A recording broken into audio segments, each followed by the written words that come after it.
Chapter 9 को start करते हैं।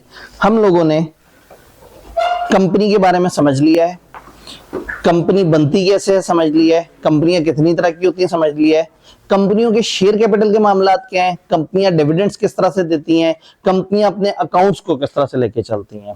अब आज का जो हमारा टारगेट है वो एक ग्रिड है आईकैप की 12 से 17 नंबर टाइप की, जिसमें दो चैप्टर्स हैं, चैप्टर नंबर 9 और 6। पहले चैप्टर 9 पे टाइम लगाएंगे और फिर उसके बाद जितना टाइम बचेगा वो हम 6 को देंगे, क्योंकि ये काफी इस ग्रेड में इस चैप्टर से सबसे ज्यादा दफा सवाल आए हैं। इसमें जो दूसरा वाला चैप्टर है वो बेचारा गुजारा मुजारा चैप्टर है, आईकैप ने ज्यादातर वहां से क्रैमिंग सवाल पूछे, और अगर कभी लॉजिकल पूछा है तो वो टाइप 2 पूछा है, जिसमें वो सिचुएशन बता के आपसे पूछ बिल्कुल स्ट्रेट फॉरवर्ड रखा रहे होते हैं। जिस वक्त ये 100 नंबर का पेपर हुआ, जिस वक्त ये पेपर पहले कंबाइंड होता था बी लॉ और सी लॉ, तो मैंने आपको बताया था कि आईकैप करता ये था कि बी लॉ में से लॉजिकल सवाल बना देता था और सी लॉ वाली साइड से रट्टे वाले सवाल बनाता था। तो आपको सी लॉ के मेजॉरिटी चैप्टर में जितने भी पुराने सवाल नजर आएंगे ज्यादातर क्रैमिंग बेस्ड है। जब ये पेपर 100 नंबर का हुआ तब आईकैप ने सोचा कि अब हमने यहाँ पे भी लॉजिकल सवाल लेके आने हैं, तो दो चैप्टर्स पे उसकी नजर पड़ी, एक ये चैप्टर, एक चैप्टर नंबर 7 मीटिंग्स का चैप्टर और ये वाला चैप्टर। इस चैप्टर के साथ ये जो अभी चैप्टर 6 है, पुराने जमाने में चैप्टर 7 होता था, इसकी आईकैप ने ग्रेड बना दी। और जब वो ग्रिड बना दी तो उसके बाद उसने सोचा कि इस ग्रिड में से नंबर कैसे वो किए जाएं, क्योंकि दूसरा चैप्टर बड़ा गैर जरूरी से था। तो इस चैप्टर के ऊपर आईकैप का इतना मूड आता था कि कभी 15 नंबर के सवाल, कभी 18 नंबर के सवाल, कभी 22 नंबर के सवाल, 10, 11, 12 तो वो क्या कहते हैं शाही कोई नहीं कि वो उतना तो कम से कम वो करते थे। तो ये chapter one of the hot favourite होता था आईकैप का जब ये पेपर अलग होता था। अब जब पेपर दोबारा से मर्ज हो गया तो बहुत ज्यादा टेंडेंसी है कि आईकैप लॉजिकल सवालों का ज्यादा बोझ डाल दे बीलो वाली साइड पे और क्रैमिंग का ज्यादा बोझ डाल दे सीलो पे, लेकिन फिर भी पेपर को इक्वल जस्टिफाई करने के लिए, थोड़ा बैलेंस बनाने के लिए वो सोचेंगे कि हम लॉजिकल सवाल कहां से बनाएं। तो ये चैप्टर और चैप्टर 7 स्टिल अभी भी इसमें से लॉजिकल सवाल बना के आपको तकलीफ दी जा सकती है। तो आपने इस चैप्टर को समझना है, छोटा सा चैप्टर है, ज्यादा बड़ा चैप्टर नहीं है, लेकिन समझ के करना है और इसके जो कंटेंट्स हैं उनको आपस में डिफरेंशिएट करके चलना है। तो ये दो ऐसे चैप्टर्स होंगे जहां मैं आपको खासतौर पे कहूंगा कि आपने पूरा का पूरा चैप्टर करना है। अगर मैं आखिरी दिन भी आपको बता रहा हूँ कि जी आपने कुछ जगह पे अगर मजबूरी में फंस जाए तो आप सिलेक्टेड लर्निंग कर लें, लेकिन इन दो चैप्टर्स में आपसे कहूंगा कि ये आपने पूरे चैप्टर्स ही करना है। ये चैप्टर बता क्या रहा है? ये चैप्टर बता रहा है कंपनियों की जो इन्वेस्टमेंट्स होती हैं, कंपनियां अपनी जब इन्वेस्टमेंट्स कर रही होती हैं तो इन्वेस्टमेंट करते हुए कई दफा वो कुछ रिलेटेड पार्टीज में इन्वेस्ट कर देती हैं, कुछ एसोसिएटेड इदारों में इन्वेस्ट कर देती हैं, कुछ अपनों में इन्वेस्ट कर देती हैं। इसी तरह से कंपनी के अक्सर कॉन्ट्रैक्ट्स में कंपनी के अपने लोग इन्वॉल्व हो जाते हैं।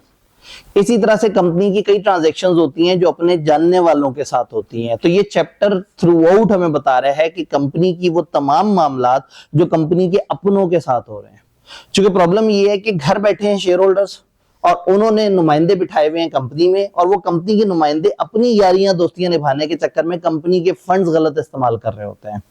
ये पैसा शेयर होल्डर्स का है, ये आप लोगों का पैसा है, और आपके बिहाफ पे जो डायरेक्टर्स बैठे हुए हैं वो अपने यारियों दोस्तियों में लगा रहे हैं। ये ऐसे ही है जैसे हमारे गवर्नमेंट के एमएनए या हमारे जो असेंबली मेंबरान है, पता ही लगे जी पाकिस्तान का पैसा जो है वो कहाँ लग गया, जी वो शहबाज शरीफ के एक दोस्त की कंपनी थी वहां पे लगा दिया, वो जी इमरान खान का एक दोस्त था वो उसके साथ जो है शुगर का कॉन्ट्रैक्ट हो गया, वो जी फलाना जो है वो बिलावल भुट्टो के साथ उसकी रिश्तेदारी थी, उसको जनाब 2 मिनिस्ट्रियां दे दी गई। तो हमें बुरा लगेगा कि भाई हम पाकिस्तानियों का पैसा है, हमारा मुल्क है, और आप जो हमारे हुक्मरान है आप अपनी यारियों दोस्तियों में जो है वो हमारा पैसा या हमारे निजाम को खराब कर रहे हैं। तो इस चैप्टर ने हमें वो एहतियातें बताई हैं कि अगर आप कभी भी अपने जानने वालों के साथ ट्रांजैक्शंस करें तो आपने क्या क्या एहतियात करनी है। मना नहीं है, उन्होंने ये नहीं कहा कि खबरदार आपने अपने किसी जानने वाले के साथ ट्रांजैक्शन नहीं करनी। कुछ सेफगार्ड्स, कुछ एहतियातें बताई हैं जिसको हमने फॉलो करना है। तो सबसे पहले और सबसे बड़ा टॉपिक इस चैप्टर का है एसोसिएटेड कंपनीज और एसोसिएटेड अंडरटेकिंग। एक टॉपिक है which is investment in associated companies या अंडरटेकिंग। एसोसिएटेड कंपनी या अंडरटेकिंग किसे कहते हैं? उन कंपनियों को या उन बिजनेसेस को कहते हैं जो आपके एसोसिएट माने जाएं। कंपनियों में ना ये जानना बड़ा जरूरी है कि कौन कौन आपका एसोसिएट है, क्योंकि कई दफा आप अपने एसोसिएट्स के साथ मिलके कुछ ना कुछ गड़बड़, कुछ ना कुछ करप्शन कर रहे होते हैं। कई दफा आप अपनी रिलेटेड कंपनीज के साथ मिलके करप्शन कर रहे होते हैं। एक छोटी सी एग्जांपल, पाकिस्तान में आप बैठे हुए हैं और आपने फॉर एग्जांपल सिंगापुर से एक चीज खरीदनी है, सिंगापुर में वो चीज 10 रुपए की पाकिस्तानी मिल जाती है, लेकिन पाकिस्तान में उस चीज की डिमांड है और वो 100 रुपए की बिकती है यहाँ। तो आपने सिंगापुर से 10 रुपए की चीज खरीदी, इंपोर्ट वगैरह सारा वो हुआ और डॉक्यूमेंट्स में आया, गवर्नमेंट के रिकॉर्ड में आ गया कि इसकी कॉस्ट 10 रुपए पड़ी है। आपने सेल की जिसको 100 रुपए, उसने आपको बैंकिंग चैनल से पैसे दिए, तो नजर आ गया गवर्नमेंट को कि जी 100 रुपए की इनकम हुई है और खर्चा कितना है 10 रुपए का, तो 90 रुपए पे आपको टैक्स पड़ गया। तो फिर एक बंदा बैठ के सोचता है कि यार ये तो बड़ा अजीब सा काम है, इस टैक्स को किसी तरह से मैं बचाऊं। वो दुबई में कंपनी रजिस्टर करा लेता है, दुबई वाली कंपनी को अपनी एसोसिएट बना लेता है या अपनी सब्सिडरी बना लेता है। दुबई वाली कंपनी क्या करती है, दुबई वाली कंपनी सिंगापुर से 10 रुपए का माल खरीदती है और दुबई वाली कंपनी पाकिस्तानी कंपनी को 95 रुपए का माल बेच देती है। तो दुबई वाली कंपनी को 85 रुपीज का प्रॉफिट हो जाता है। वो उसके ऊपर 5% टैक्स देते हैं, पैसा भी मुल्क से बाहर पार्क हो जाता है, टैक्स भी कम पड़ता है, फॉरेक्स में भी कन्वर्ट हो गया, सारा का सारा हलाल हो गया। और अगर पाकिस्तान मंगवाना भी हो तो 1% टैक्स दी और उसको पाकिस्तान में भी साफ कर लिया। दूसरी तरफ पाकिस्तानी कंपनी ने 95 रुपए में एक चीज दुबई की कंपनी से खरीदी है और पाकिस्तान में बेची है 100 रुपए की, तो उससे कितना प्रॉफिट हुआ, वो 5 रुपए पे पाकिस्तान में टैक्स दे देगी और उस 5 में भी खर्चे वगैरह माइनस कर करके कहेगी हम तो बस लुट गए, बर्बाद हो गए। तो हुआ क्या, टेक्निकली दरमियान वाली कंपनी तो बबल कंपनी थी, वो तो बिला वजह बीच में आई थी। असल में तो पाकिस्तानी कंपनी ने 10 रुपए का माल खरीद के 100 रुपए का पाकिस्तान में बेचा है, लेकिन using this intermediary, using this layer, using this associated company या यूजिंग दिस सब्सिडरी कंपनी, उसने चीजों को मैनिपुलेट कर लिया। तो लॉ बहुत अलर्ट हो जाता है जब भी एक कंपनी के साथ कुछ एसोसिएट्स इन्वॉल्व होते हैं, तो लॉ फिर बहुत ज्यादा गाइडेंस और बहुत सारे हमें रूल्स बताता है। तो फिर टैक्स वाले भी कंपनियों की जब चोरी पकड़ते हैं तो एसोसिएट्स, होल्डिंग सब्सिडरीज को मिला के देखते हैं। ग्रुप रिलीफ का कॉन्सेप्ट होता है, ग्रुप टैक्सेशन का कॉन्सेप्ट होता है। तो लॉ अब ये बताना चाहता है कि वो कौन सी कंपनी है जो हमारी रिश्तेदार कंपनी है, हमारी एसोसिएटेड कंपनी है, ताकि जब भी उनके साथ कोई लेन देन हो तो हम लोग अलर्ट हो जाएं कि अरे ये तो एसोसिएट्स हैं, इनके साथ तो कुछ ना कुछ गड़बड़ वाली ट्रांजैक्शन होगी। सिर्फ एसोसिएटेड कंपनी नहीं पढ़ रहे, हम एसोसिएटेड अंडरटेकिंग की बात भी कर रहे हैं। तो एसोसिएटेड कंपनी या एसोसिएटेड अंडरटेकिंग कहते हैं दो उस तरह के इदारों को जिनमें 4 में से कोई एक रिलेशन हो। वो 4 रिलेशन क्या हो सकते हैं, अगर एक इदारा होल्डिंग है और दूसरा सब्सिडरी है तो हम इनको रिश्तेदार भी कहेंगे, एसोसिएट भी कहेंगे, जानने वाले भी कहेंगे। अगर 2 ऐसी कंपनी है जो किसी बड़ी कंपनी के अंडर आ रही हैं, 2 ऐसे बिजनेस हैं जो किसी बड़े के अंडर आ रहे हैं, 2 ब्रांचेस हैं जो कि किसी एक सेंट्रल गवर्नेंस के अंडर आ रहे हैं, 2 सब्सिडरी हैं जिसके ऊपर होल्डिंग सेम है, तो अगर 2 इदारों के ऊपर, 2 या 2 से ज्यादा इदारों के ऊपर कॉमन कंट्रोल, कॉमन मैनेजमेंट है, तो ये आपस में एसोसिएट बन जाएंगे। तीसरा एसोसिएट होते हैं जब आपके मुदारबा और मुदारबा कंपनी का रिलेशन आता है। मुदारबा आपको पता है इस्लामिक मोड ऑफ फाइनेंसिंग है, एक बंदा पैसे खर्चेगा, दूसरा बंदा स्किल प्रोवाइड करेगा और दोनों मिलकर जो बिजनेस स्टार्ट करेंगे उसको हम मुदारबा कहेंगे। तो होता ये है कि हमारी जो कंपनी है, कंपनी लॉ वाली, इनमें से भी अक्सर मुख्तलिफ मुदारबास को मैनेजमेंट सर्विसेज प्रोवाइड करती हैं। अवाम आके पैसा इन्वेस्ट करती है, ये अपनी सर्विसेज प्रोवाइड करते हैं और एक नया बिजनेस शुरू कर देते हैं जिसको ये मुदारबा का नाम दे देते हैं। तो उस मुदारबा में सर्विस प्रोवाइडर यानी कि मुदारिब जो है वो ये कंपनी होती है जिसको मुदारबा कंपनी कहते हैं, और उसमें जो कैश प्रोवाइडर है यानी रब्बुल माल जो है, जो इसकी इस्लामिक टर्मिनोलॉजी है, वो होता है आम शेयर होल्डर। तो लोग पैसा डालते हैं उस वेंचर में और ये कंपनी उस वेंचर को सर्विसेज देती है और वो वेंचर चल पड़ता है। वो जो वेंचर है वो मुदारबा है और जो कंपनी उसको सर्विसेज दे रही है वो मुदारबा कंपनी है। तो मुदारबा कंपनी और मुदारबा ये हमेशा आपस में एसोसिएट होंगे। तो सबसे पहले तो हम कहते हैं होल्डिंग सब्सिडरी रिलेशन हमेशा एसोसिएट कहलाएगा, हमेशा वो तमाम इदारे जो कॉमन मैनेजमेंट में आ रहे हैं वो एसोसिएट कहलाएंगे, और हमेशा मुदारबा को चलाने वाली मुदारबा कंपनी उस मुदारबा की आपस में क्या होगी, एसोसिएट होगी। फिर चौथा तरीका इस तरह से होता है जहां कंपनियों का रिलेशन नहीं होता, कंपनियों के अंदर या बिजनेसेस के अंदर जो बंदे बैठे हुए होते हैं वो कॉमन होते हैं। अगर एक ही बंदा किसी एक इदारे में किसी तगड़ी पोजीशन पे बैठा हो और वही बंदा किसी दूसरे इदारे में भी एक तगड़ी पोजीशन पे बैठा हो तो उसकी वजह से वो दोनों इदारे आपस में एसोसिएट, मैं कभी इदारा बोल रहा हूं कभी कंपनी बोल रहा हूं, ये मिक्स डेफिनेशन है, associated companies and associated undertakings. तो अगर 3 कंपनी आपस में एसोसिएट होंगी तो मैं कहूंगा एसोसिएटेड कंपनीज, 2 कंपनी और एक पार्टनरशिप आपस में एसोसिएट होगी तो हम कहेंगे एसोसिएटेड अंडरटेकिंग। तो अंडरटेकिंग किसी भी बिजनेस को कहते हैं, और कंपनी तो आपको पता है कंपनी लॉ वाली कंपनी को कहते हैं। तो हमने कहा एक ही बंदा दोनों जगह तगड़ी पोजीशन पे हो। अभी तगड़ी पोजीशन से क्या मुराद है? अगर सोल ट्रेडर है एक बिजनेस तो उसका मालिक हो, अगर एक पार्टनरशिप है तो उसका पार्टनर हो, अगर एक कंपनी है तो या उसका डायरेक्टर हो या उसका बड़ा शेयर होल्डर हो, यानी कि 20% से ऊपर का शेयर होल्डर हो। तो एक बंदा जिसका नाम मिस्टर शकील है वो एबीसी लिमिटेड के अंदर 30% का शेयर होल्डर है, और मिस्टर शकील जो है वो XYZ एंटरप्राइजेज नामी पार्टनरशिप में पार्टनर है। तो वो जो एंटरप्राइजेज है और वो जो लिमिटेड कंपनी है ये आपस में क्या हो जाएंगे? एसोसिएट। चूंकि एक कॉमन बंदा उस जगह पे भी उन चार में से किसी एक रोल में है और इस जगह भी उन चार में से किसी एक रोल में है। तो इस चैप्टर के हिसाब से डेफिनेशन काफी है। मैं हमारी किताब में 3 बड़ी डेफिनेशन में से ये समझें थर्ड सबसे बड़ी डेफिनेशन है। 2 या 2 से ज्यादा अंडरटेकिंग कब वो होंगी एसोसिएट? जब एक सब्सिडरी हो दूसरे की, जब कंपनी या अंडरटेकिंग कॉमन मैनेजमेंट या कंट्रोल में हो, जब अंडरटेकिंग एक मुदारबा हो जिसको मैनेज कर रही हो कोई कंपनी, और फिर अगर पर्सन ओनर हो या पार्टनर हो या डायरेक्टर हो किसी कंपनी अंडरटेकिंग में, या डायरेक्टली इनडायरेक्टली। इनडायरेक्टली का मतलब है अपने स्पाउस के थ्रू और minor child. Spouse life partner को कहते हैं, ये दोनों जेंडर्स के लिए इस्तेमाल होता है। फीमेल के लिए शौहर को स्पाउस कहेंगे, मेल के लिए बीवी को स्पाउस कहेंगे।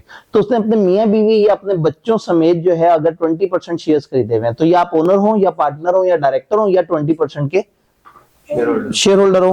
वही बंदा एक दूसरे इदारे में भी या तो ओनर हो या पार्टनर हो या डायरेक्टर हो या उसी तरह से 20% का ओनर हो, तो वो उन दोनों इदारों को आपस में एसोसिएट करवा लेगा। जब हम बात करते हैं ये डायरेक्टरशिप वाली और शेयर होल्डिंग वाली, इसका मतलब ये है कि अगर मैं 4 कंपनियों में डायरेक्टर हूंगा तो वो चारों एसोसिएट हो जाएंगी। मैं 3 कंपनियों में 20-20% से ऊपर का शेयर होल्डर हूंगा, वो एसोसिएट हो जाएंगी। बट ये वाला रूल डायरेक्टरशिप वाला और शेयर होल्डिंग वाला, इसकी कुछ एक्सेप्शंस हैं। वो कहते हैं 4 ऐसे केसेस हैं जहां आप डायरेक्टर तो हैं कॉमन, लेकिन आपकी वजह से एसोसिएट नहीं बनेगा, या आप शेयर होल्डर तो हैं लेकिन इदारे एसोसिएट नहीं होंगे। 2 डायरेक्टरशिप वाली कौन कौन सी चीजें? अगर आप एक इंडिपेंडेंट डायरेक्टर है, लॉ में हम आगे एक चैप्टर में पढ़ेंगे कि इंडिपेंडेंट डायरेक्टर जो कि जिसका कोई ताल्लुक नहीं होता डे टू डे अफेयर से, और वो आता है मीटिंग्स अटेंड करता है, अपनी राय देता है और वापस चला जाता है। तो अगर आप इस तरह के डायरेक्टर हैं तो वो कंपनी एसोसिएट नहीं होंगी आपकी वजह से। अगर आप गवर्नमेंट की तरफ से नॉमिनी बन के आए हैं, गवर्नमेंट ने आपको नॉमिनेट करके बिठाया कंपनी के बोर्ड पे, तो फिर आपकी मौजूदगी की वजह से वो इदारे आपस में एसोसिएट नहीं होंगे। शेयर होल्डिंग की अगर हम बात करें तो अगर शेयर सीडीसी के पास रजिस्टर है, याद है सीडीसी, वो जो बुक एंट्री शेयर जिसका भी है, मैंने अपना फिजिकल शेयर अगर इलेक्ट्रॉनिक में शिफ्ट करवाना है तो मैं क्या करूंगा? सीडीसी के पास ले जाऊंगा। तो सीडीसी के पास फिजिकल शेयर आ गया, उन्होंने मुझे ऑनलाइन शेयर खेलने के लिए दे दिया स्टॉक एक्सचेंज में। तो सीडीसी के पास तो सैकड़ों कंपनियों के 70% शेयर है। प्रॉब्लम है कि सीडीसी खुद भी एक कंपनी है, तो अगर एक कंपनी के पास किसी कंपनी के 20% से ऊपर शेयर्स हो तो वो एसोसिएट बन जाता है। तो सीडीसी तो फिर पूरे पाकिस्तान को एसोसिएट बना देगी। तो इसलिए उन्होंने एक्सेप्शन में कहा कि जो शेयर सीडीसी के नाम पे होंगे उसमें हम वो 20% वाले शेयर्स की रूल को नहीं काउंट करेंगे। फिर गवर्नमेंट की बड़े अच्छे जमाने की कुछ इन्वेस्टमेंट कंपनी होती थी, नेशनल इन्वेस्टमेंट ट्रस्ट जो कि अब तकरीबन खत्म होने वाला है, आईसीपी जो खत्म हो चुका हुआ है। ये 2 इदारे जो कि गवर्नमेंट के सरप्लस फंड्स उठा के प्राइवेट सेक्टर में इन्वेस्ट करते थे। गवर्नमेंट के बड़े अच्छे टाइम पे, पाकिस्तान में अच्छा टाइम भी गुजरा है, वक्त कम है नहीं तो हम उस पर भी दुखी होते। तो उस टाइम पे गवर्नमेंट के पास सरप्लस पैसे पड़े होते थे, तो गवर्नमेंट क्या करती थी, प्राइवेट सेक्टर में कंपनियों में भी शेयर्स में इन्वेस्ट कर देती थी, ताकि गवर्नमेंट पे अच्छा टाइम आए तो उनको पैसे आए, और अगर प्राइवेट सेक्टर अच्छा ग्रो कर रहा हो तो भी उनके पास पैसे आ जाएं। तो गवर्नमेंट ने कुछ ऐसे सेटअप बनाए हुए थे जो पैसा उठा के कंपनियों में इन्वेस्ट करता था, और इनके पास सैकड़ों, कई दफा हजारों कंपनियों के शेयर्स होते थे। तो अगर इस तरह के सेटअप के पास बहुत सारी कंपनियों की बहुत बड़ी बड़ी शेयर होल्डिंग भी हो तो भी इनकी वजह से वो कंपनी आपस में एसोसिएट नहीं होंगी। तो नॉर्मली इस डेफिनेशन में ना 4 का सेट चल रहा होता है। एसोसिएटेड कंपनी की जो कंडीशंस है वो 4 है: होल्डिंग सब्सिडरी, कॉमन मैनेजमेंट, मुदारबा कंपनी, या वो एक बंदे का कॉमन होना। अब ये जो एक बंदे का कॉमन होना है इसके अंदर भी 4 बातें हैं। ओनर हो, पार्टनर हो, डायरेक्टर हो, या कम से कम 20% का शेयर होल्डर हो। इस रूल की 4 एक्सेप्शंस है। 2 जगह पे डायरेक्टरशिप इंडिपेंडेंट वाली और गवर्नमेंट नॉमिनी वाली, और 2 जगह शेयर होल्डिंग जो कि सीडीसी की और एनआईटी की है। तो अगर इन 4 में से कोई सिचुएशन है तो फिर वो कंपनी एसोसिएट नहीं होंगी या बिजनेस एसोसिएट नहीं होंगे। इनके अलावा जब भी उन 4 में से कोई एक कंडीशन भी पूरी हो गई तो कंपनी आपस में एसोसिएट हो जाएंगी या बिजनेस एसोसिएट हो जाएंगे। डेफिनेशन में अगर कोई सवाल है तो मुझे बताएं, फिर हम आगे चलें। जी जी जी, अंडरटेकिंग बिजनेस को कहते हैं। जैसे भी थोड़ी पहले मैंने कहा कि मैं जो डेफिनेशन आपको करा रहा हूँ ये सिर्फ एसोसिएटेड कंपनी की नहीं है, ये एसोसिएटेड कंपनी या एसोसिएटेड अंडरटेकिंग की है। तो अगर फर्ज करें दो पार्टनरशिप्स हैं तो मैं कहूंगा दो अंडरटेकिंग्स हैं। एक पार्टनरशिप और एक कंपनी है, अगर मैंने इनको कंबाइन कोई नाम देना है, ज्यादा बड़ा नाम है अंडरटेकिंग। जैसे याद करें बॉडी कॉर्पोरेट, बॉडी कॉर्पोरेट में कंपनी भी आ जाती थी, बाहर वाली कंपनी भी आ जाती थी। तो खाली कंपनी बोलूं तो कंपनी वाली कंपनी होती थी, और जब मैं बॉडी कॉर्पोरेट बोलता था तो सब आ जाता था। तो अगर मैं खाली कंपनी बोलूं तो कंपनी वाली कंपनी, और अगर अंडरटेकिंग बोलूं एनी बिजनेस, कोई भी बिजनेस, पार्टनरशिप हो, वो ट्रस्ट हो, मुदारबा हो, कुछ भी हो। आपने कहा था कि मुदारबा वाले मैनेजमेंट की सर्विसेज देते हैं। जी, मुदारबा वाले मैनेजमेंट की सर्विसेज नहीं दे रहे, मुदारबा कंपनी, मुदारबा वो बिजनेस है जो बना है जिसमें कुछ लोग पैसा लेके आए हैं, रब्बुल माल, और कुछ सर्विसेज प्रोवाइड कर रहे हैं, मुदारिब। हम अगर हमारी कंपनी एज अ मुदारिब सर्विस प्रोवाइड कर रही है तो हमारी कंपनी कहलाएगी मुदारबा कंपनी, और जो बिजनेस चल रहा है उसको क्या कहेंगे, मुदारबा। तो व्हेन अ मुदारबा इज बीइंग मैनेज्ड बाय मुदारबा कंपनी, तो ये मुदारबा और उसको मैनेज करने वाली कंपनी, ये दोनों भी तो बिजनेसेस है ना, ये आपस में एसोसिएट कहलाएंगे। मुदारबा कंपनी अपनी मैनेजमेंट सर्विस किसी और कंपनी को भी दे रही है, मतलब किसी और मुदारबा को भी दे रही है। ठीक है, वो दो मुदारबा भी बड़ी मजेदार बात कर दी इन्होंने कहा मुदारबा कंपनी जो है वो दो अलग अलग मुदारबास को सर्विसेज दे रही है और दोनों को कंट्रोल कर रही है। तो फिर वो कॉमन कंट्रोल वाले रूल से वो दोनों मुदारबास आपस में एसोसिएट हो जाएंगे, जो कि उनके सर पे सेम मैनेजमेंट कंपनी है, तो बिल्कुल वो रूल भी अप्लाई हो जाएगा। डेफिनेशन समझ आई। अब सवाल ये कि जो हम एसोसिएटेड कंपनी का रिलेशन देख रहे हैं, ये हम क्यों देख रहे हैं? हम इसलिए देख रहे हैं कि हम इसमें एक इन्वेस्टमेंट समझना चाहते हैं। वो भाई एक आखिरी सवाल करना चाहते हैं। जी, ओनर से यहाँ क्या मुराद है? मैंने बताया था कि सोल ट्रेडर में हम वर्ड ओनर इस्तेमाल कर रहे हैं। मैंने 4 बिजनेस गिनवाए, कौन से 4? सोल ट्रेडर में मैंने लफ्ज ओनर इस्तेमाल किया, पार्टनरशिप में पार्टनर इस्तेमाल किया, फिर कंपनी के अंदर 2 तरह के लोग डिफाइन किए, या डायरेक्टर या बड़ा शेयर होल्डर। और बड़ा शेयर होल्डर कितना है? 20%। तो वो ओनर जो है वो सोल ट्रेडर की बात हो रही है, क्योंकि हम कंबाइंड डेफिनेशन पढ़ रहे हैं ना, जिसमें हर तरह का इदारा आ जाता है।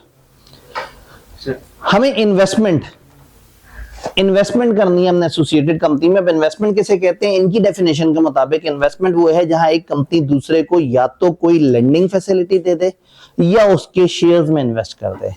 आसान अल्फाज में आप एक कंपनी की इक्विटी में या एक कंपनी के डेट में इन्वेस्ट कर दें। तो अगर आप किसी कंपनी को लोन देंगे तो वो भी इन्वेस्टमेंट है, क्योंकि लोन के ऊपर आप उससे इंटरेस्ट ले रहे होंगे, और अगर आप उसके शेयर्स खरीदेंगे तो वो भी इन्वेस्टमेंट है, क्योंकि उसके बदले में आपको डिविडेंड मिल रहा होगा, आपके शेयर की एप्रिसिएशन हो रही होगी। तो इस लॉ ने ये कहा कि अब अगर एसोसिएटेड कंपनी में इन्वेस्टमेंट हो तो वो किस तरह से हो। प्रॉब्लम क्या है? एसोसिएटेड कंपनी, हमारी कंपनी के डायरेक्टर्स में से 2 डायरेक्टर्स हैं, उन्होंने एक और कंपनी के भी शेयर्स लिए हुए हैं, वो इस चक्कर में होंगे कि अपनी कंपनी का पैसा उस कंपनी में लगवा दें। तो वो तो हमेशा इस डिसीजन के हक में होंगे कि जी हमारी इन्वेस्टमेंट हमारे एसोसिएट में होनी चाहिए। सवाल ये कि हम अपने एसोसिएट में इन्वेस्ट करें या ना करें, लॉजिकली हमें करना चाहिए या नहीं। अगर हम एसोसिएट में इन्वेस्ट करें और एसोसिएट से हमें बेनिफिट कम मिल रहा हो और बाहर वाले ज्यादा बेनिफिट दे रहे हो, तो इन्वेस्टमेंट में तो रिटर्न देखा जाता है ना, हमेशा यारी दोस्ती तो नहीं देखी जाती। तो असूलन हमें अपने चाहने वालों में इन्वेस्ट करने के बजाय बाहर इन्वेस्ट कर देना चाहिए। लेकिन अगर हमारे चाहने वाले भी हमें कम से कम ब्रेक इवन या उससे ऊपर का रिटर्न दे रहे हैं और कुछ फायदा दे रहे हैं, तो कभी कभी ताल्लुक बनाना भी अच्छी बात होती है।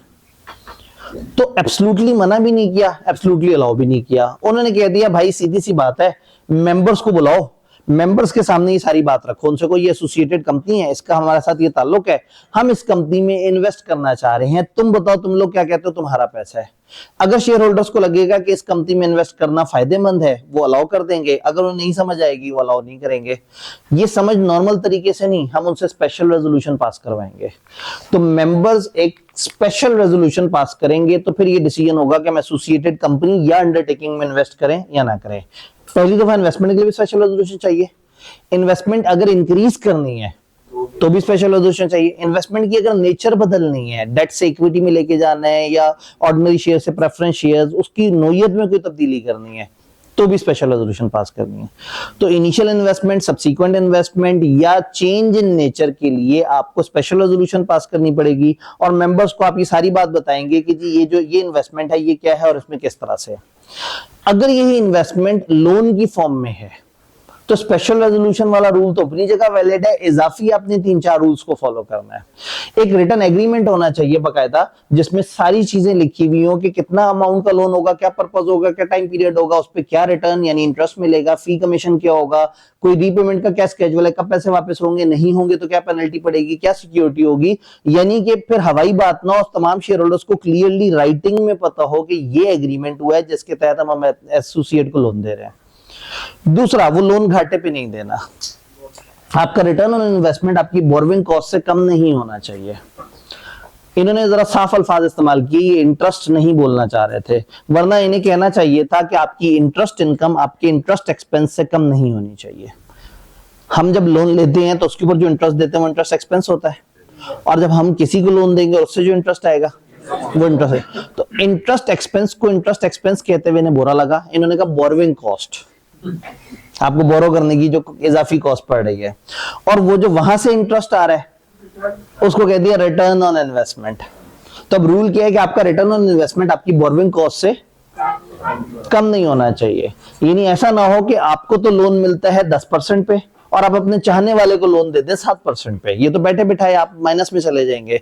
आप बराबर दे सकते हैं या आप ज्यादा बेहतर पे दे सकते हैं, लेकिन उसका फायदा करते करते अपना नुकसान नहीं करना। और सम टाइम आपकी बोरोइंग भी कोई नहीं होती या कुछ और मसले होते हैं, तो फिर एससीसीपी ने अपने पास भी पावर रखी है कि या तो बोरोइंग कॉस्ट या जो रेट एससीसीपी बता देगा। फिर डायरेक्टर्स ने मेंबर्स को एक तसल्ली और भी देनी है, उनको ये बताना है कि घबराओ मत, तुम्हारे पैसे हम जिस जगह लगा रहे हैं वो सेफ जगह है, हमने उसकी ड्यू डिलिजेंस करवाई है। एक एक्टिविटी होती है जो ज्यादातर ऑडिट फर्म्स जाके करती हैं, एक कंपनी को डिटेल्स इन्वेस्टिगेट करते हैं, चेक करते हैं, उसके फाइनेंसेस देखते हैं, उसकी फाइनेंशियल साउंडनेस देखते हैं, और उसके बाद एक रिपोर्ट बना के देते हैं कि ये वाली कंपनी किस काबिल है, इस कंपनी में इन्वेस्टमेंट करना अच्छा है या नहीं। डायरेक्ट एडवाइस नहीं देते, लेकिन कहते हैं कि हमने इनके अकाउंट्स वगैरह देखे, हमें अपेरेंटली कोई खतरनाक बात नजर नहीं आई। तो ड्यू डिलिजेंस करवाने का मतलब है कि आपने एक्सटर्नल सर्विस प्रोवाइडर से, स्पेशलिस्ट लोगों से आपने ओपिनियन ले लिया है और उनके मुताबिक भी कंपनी अच्छी है, तो डायरेक्टर्स अपने मेंबर्स को हौसला दे रहे हैं कि टेंशन मत लो, हमने ड्यू डिलिजेंस करवाई हुई है। तो ये बुनियादी बातें हैं। अब पेपर में अगर सवाल आए और उसमें एक लोन दिया जा रहा है तो फिर आप स्पेशल रेजोल्यूशन वाले पॉइंट से शुरू होंगे और एंड तक आते चले जाएंगे। और अगर इक्विटी इन्वेस्टमेंट है, शेयर्स वगैरह खरीद रहे हैं, तो बस पहली स्लाइड पे जो बात हुई थी वहां तक वैलिड है।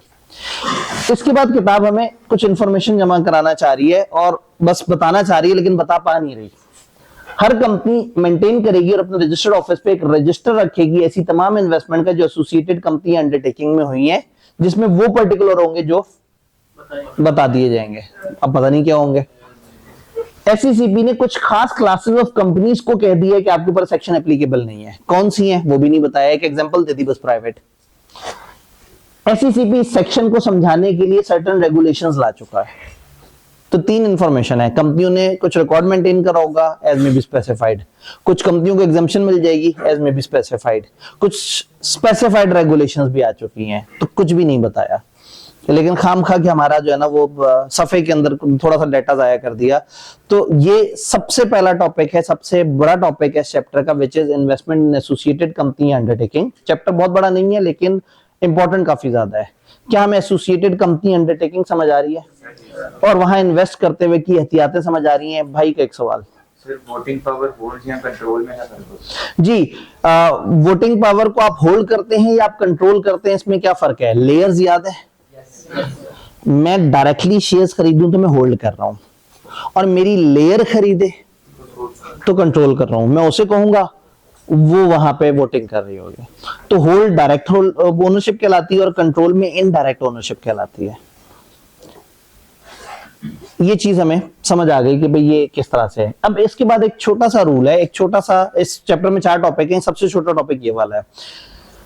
कंपनी की इन्वेस्टमेंट्स कंपनी के नाम पे होनी चाहिए। आपने अपने एक दोस्त को बताया कि मेरे पास 15,000 शेयर्स हैं, उसने कहा मुझे दिखाओ कहाँ रखे हुए। वो आपको एक गोदाम के पास लेके गया और गोदाम का दरवाजा बड़ी मुश्किल से बंद हुआ था, उस पर ताला लगा हुआ था और शेयर्स बाहर निकलने को वो तैयार थे। तो दरवाजा खोला, जैसे दरवाजा खोला 20-25 शेयर तो बाहर गिर गए, बाकी गोदाम के अंदर 15,000 शेयर पड़े हुए थे। तो शेयर्स गोदाम में रखते होंगे, शेयर तो कोई फिजिकल चीज ही नहीं है, शेयर तो एक कागजी एविडेंस है, और कई दफा एविडेंस भी कागज पे नहीं होता, वो भी कंप्यूटर पे एविडेंस होता है कि आपके पास इतने शेयर्स पड़े हुए हैं। तो जो आपके पास शेयर्स पड़े हुए हैं उसकी आपका एविडेंस फिजिकल नहीं होता, उसका एक कागज होता है या वो एक इलेक्ट्रॉनिक एविडेंस होता है। रूल ये है कि जो कंपनी की इन्वेस्टमेंट्स के जो शेयर्स हैं वो कंपनी के नाम पे होने चाहिए, वो जो कागज है वो कंपनी के नाम पे हो, और जो सीडीसी के अंदर अकाउंट खोला हुआ वो कंपनी के नाम पे हो। तो कंपनी की जितनी भी इन्वेस्टमेंट्स हैं वो कंपनी के नाम पे होनी चाहिए, जो जो कंपनी के पास पड़ी हुई है। नॉर्मली कंपनी के पास फिजिकल कागज पड़ा हुआ होता है, अगर इलेक्ट्रॉनिक मामला हो तो फिर फिजिकल कागज किसके पास होता है? सीडीसी के पास। सीडीसी, वो अलाउड है, वो कहते हैं ठीक है ऐसा कर सकते हैं। तो रूल ये है कि कंपनी की जितनी भी इन्वेस्टमेंट्स हैं वो हमेशा कंपनी के नाम पे होंगी, कंपनी के ऑफिसर्स या किसी और XYZ बंदे के नाम पे नहीं होंगे। ये ऐसी है जैसे मैं कहूंगी कि वो पाकिस्तान की इन्वेस्टमेंट है लेकिन जरदारी साहब के नाम पे है, पाकिस्तान ने इन्वेस्ट किया हुआ 2 बिलियन और वो जरदारी भाई के नाम पे है, तो हम कहेंगे मिस्टर पाकिस्तान के नाम पे क्यों नहीं है? पाकिस्तान के नाम पे होना चाहिए ना, एक इंसान के नाम पे नहीं होना चाहिए। तो कंपनी की जितनी भी इन्वेस्टमेंट्स हैं वो कंपनी के नेम पे होनी चाहिए, किसी और के नाम पे नहीं होनी चाहिए। 3 एक्सेप्शन है। पहली सीडीसी, अगर सीडीसी में शेयर रखवाने हैं तो वो आपको मजबूरन सीडीसी को देने पड़ते हैं और सीडीसी के नाम पे चले जाते हैं। फिर सीडीसी का अपना जो सीडीएस सिस्टम होता है उसके अंदर आपके नाम पे आ जाते हैं, लेकिन ओवरऑल सामने नाम किसका आ जाता है? सीडीसी, ये अलाउड है। तो सीडीसी के नाम पे आप रख सकते हैं वो वाले शेयर जो कि आप बुक एंट्री सिक्योरिटीज में कन्वर्ट कर चुके हैं। उसके अलावा 2 एक्सेप्शन है। एक बड़ी मजेदार सी एक्सेप्शन है, एक कंपनी है जिसके पास दूसरी कंपनी के शेयर्स पड़े हुए हैं बहुत सारे। तो इस कंपनी ने क्या किया, चूंकि उसके पास बहुत सारे शेयर्स उस कंपनी के पड़े हुए थे, तो अपने एक बंदे को कह दिया कि तुम जाओ और हमारे ब्याह पे वहां डायरेक्टर बन जाओ। भाई इधर फर्ज करें किसी के पास 20% शेयर्स होते हैं, वो इलेक्शन लड़के डायरेक्टर बन जाता। यहां इस कंपनी के पास 20% शेयर्स पड़े हुए हैं उस कंपनी के, और डायरेक्टर एक इंसान होना चाहिए, कंपनी डायरेक्टर नहीं बन सकती। Director must be a natural person, आपने कहीं ना कहीं अब तक पढ़ लिया होगा। तो ये अपनी इस इन्वेस्टमेंट की वजह से एक बंदे को भेजेंगे कि तुम वहां पे नॉमिनी डायरेक्टर बन के जाओ। ये बंदा जब वहां जाएगा तो हो सकता है कि इस कंपनी का, इन्वेस्टी कंपनी का, वो है इन्वेस्टर कंपनी, हो सकता है इन्वेस्टी कंपनी का एक छोटा सा रूल हो। वो रूल ये हो कि जो भी हमारा डायरेक्टर बनेगा उसके पास कम से कम 2 लाख शेयर्स होने चाहिए। क्वालिफिकेशन शेयर्स का हो सकता है, उन्होंने रूल रखा हो, अपने आर्टिकल में लिखा हो। अब जब ये बंदा आया तो ये खुद तो इसके पास कोई शेयर नहीं थे, इसको कंपनी ने भेजा था, तो इन्होंने उसको भगा दिया कि कोई चक्कर नहीं, तुम हमारे डायरेक्टर तब बनोगे जब तुम्हारे नाम पे 2 लाख शेयर्स होंगे। वो फिर वहां गया और उनको सिचुएशन बताई। अब रूल क्या है, इस कंपनी में जितनी भी इन्वेस्टमेंट है वो इस कंपनी के नाम पे होनी चाहिए, बट अगर अपने डायरेक्टर को नॉमिनी बनाने के लिए उसके नाम पे कुछ शेयर्स रखने पड़े मजबूरन, तो ये लॉ ने अलाउ किया हुआ है।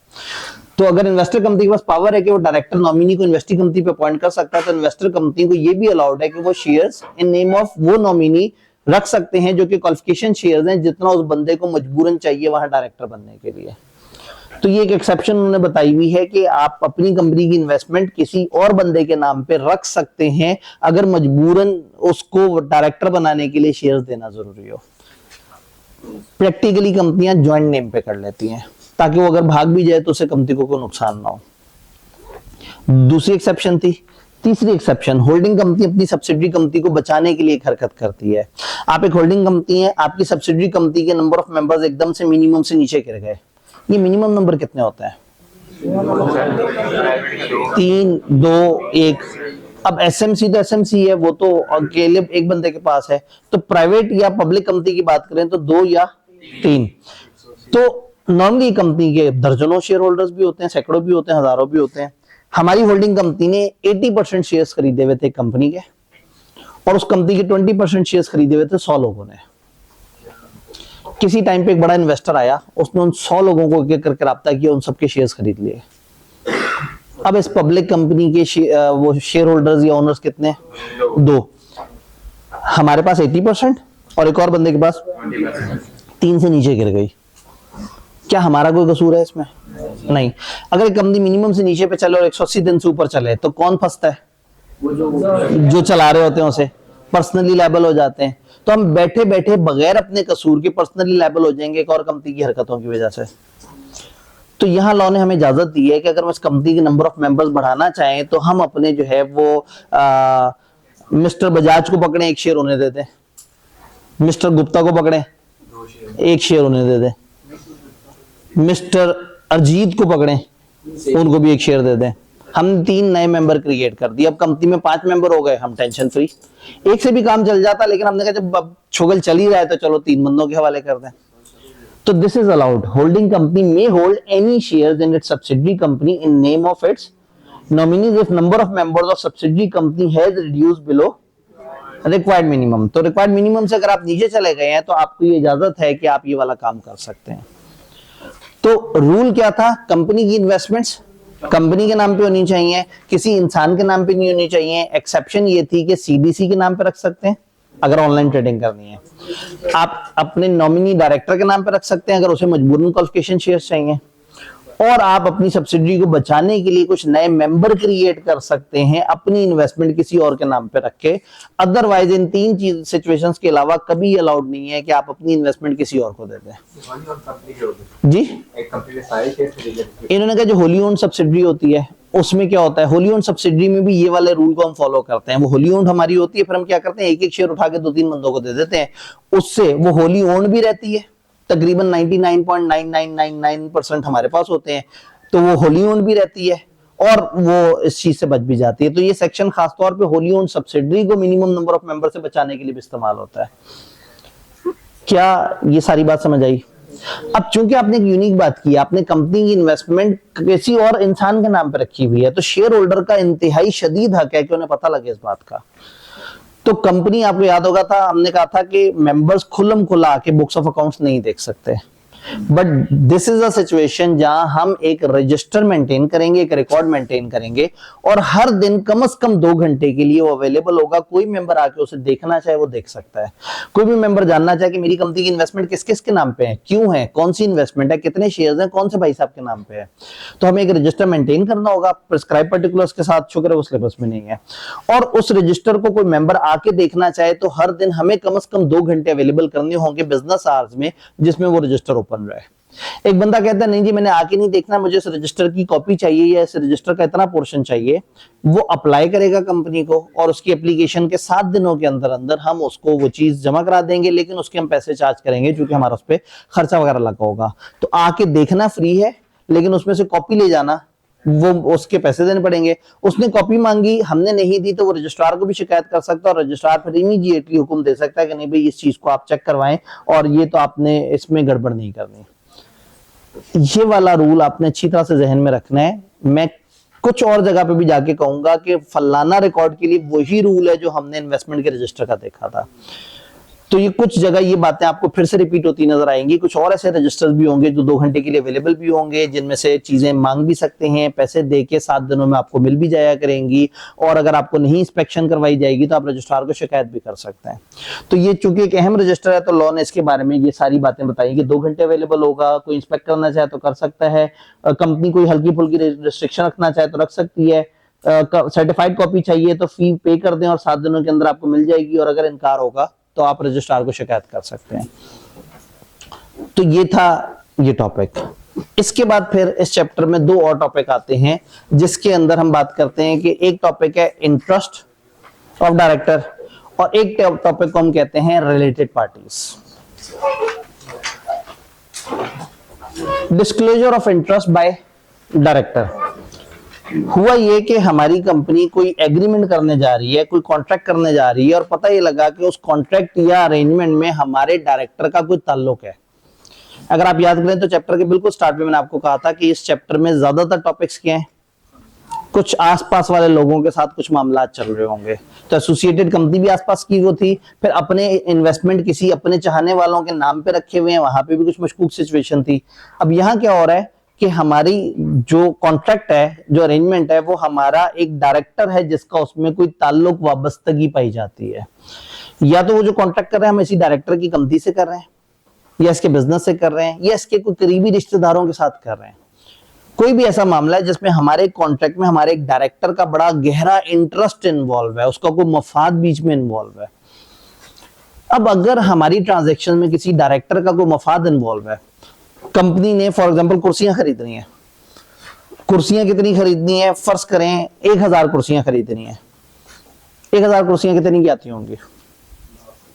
एक कुर्सी कितने की होती होगी? 2000 की। किस जमाने में आपने आखिरी दफा कोई कुर्सी खरीदी थी? लकड़ी की कुर्सी भी अब तो बड़ी मुश्किल से 2000 की मिलती है। प्लास्टिक की कुर्सियां 4, 4.5, 5, 6000 की होती हैं। प्लास्टिक की गंदी सी, फोम लगा दिया तो मतलब थोड़ा सा भी फोम लगा दिया उस पे तो 7-7 हजार पे चली जाती है।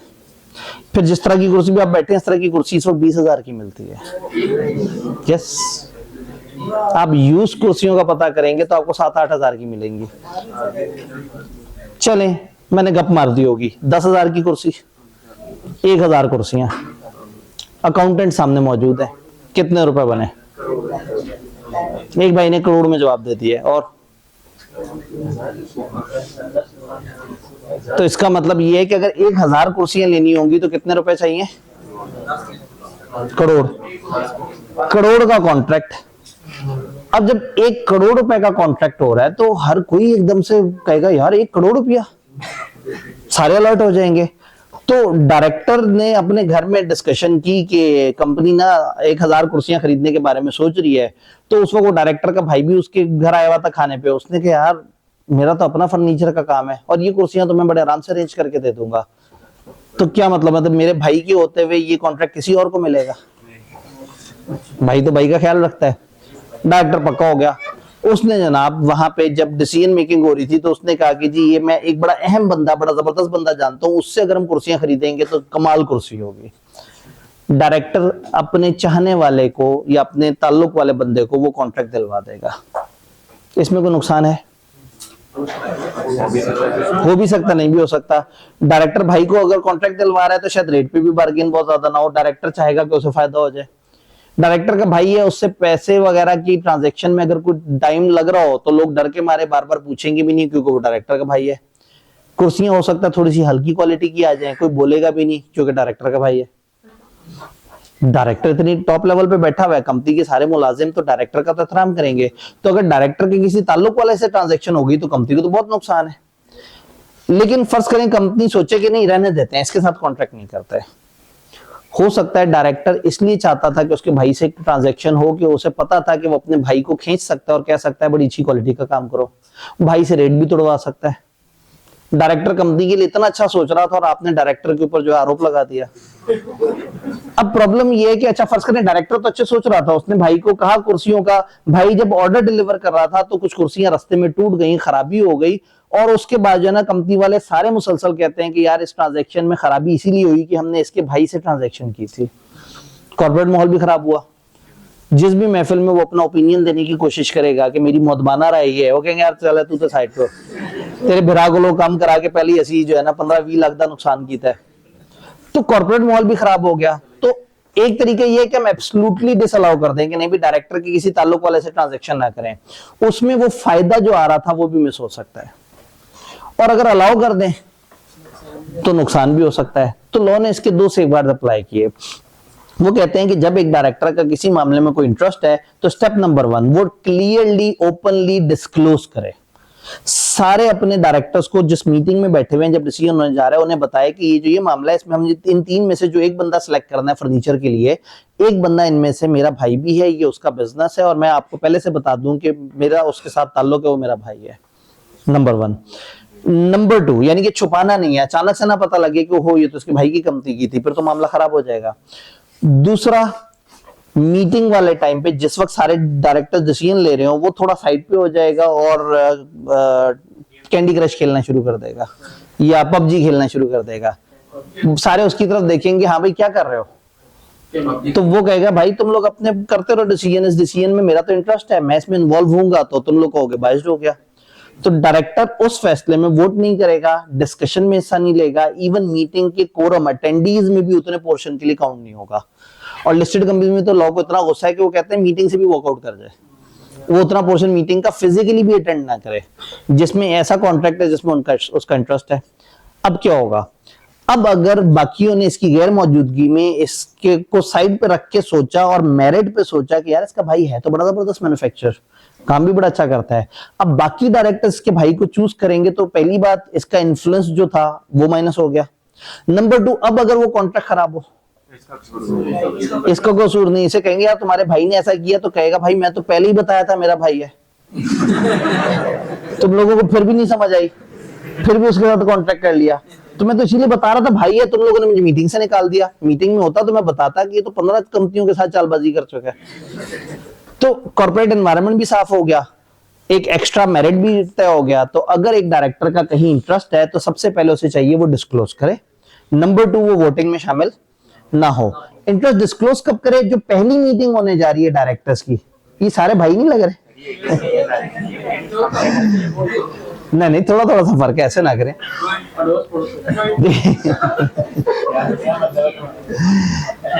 जी, डिस्क्लोज कब करना है? जिस मीटिंग में पहली दफा कॉन्ट्रैक्ट सामने रखा जाना है उस मीटिंग में बता दे भाई ये जो कॉन्ट्रैक्ट होने जा रहा है इसमें मेरा ताल्लुक है। फर्ज करें कॉन्ट्रैक्ट पहले अप्रूव हो गया था, इसके भाई ने बाद में वो वाली कंपनी खरीद ली, तो जो वेरी नेक्स्ट डायरेक्टर्स की मीटिंग हो उसमें बता दे कि भाई वो वाला कॉन्ट्रैक्ट हुआ था, मेरा उसमें इंटरेस्ट है, तो तुम लोगों को पता होना चाहिए।